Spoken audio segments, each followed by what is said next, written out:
Hello guys, welcome back to this channel. In today's tutorial, I'm going to show you how we can track someone's location with phone number for free.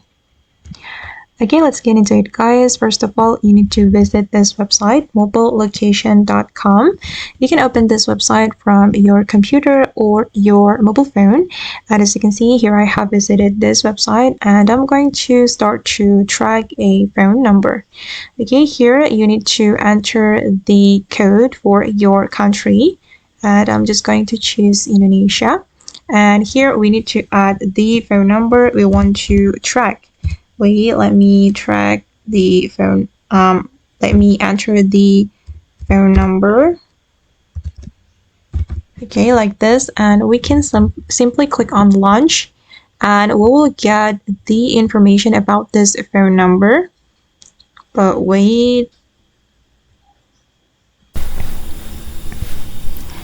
Okay guys, and these are the informations about the device data.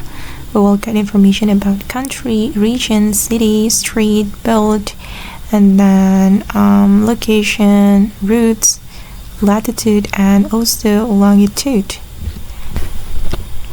And you will be able to monitor the location through the map right here. And okay guys, that's all the way to track someone's location with phone number. I hope this video will be useful for you. Thank you so much for watching and bye.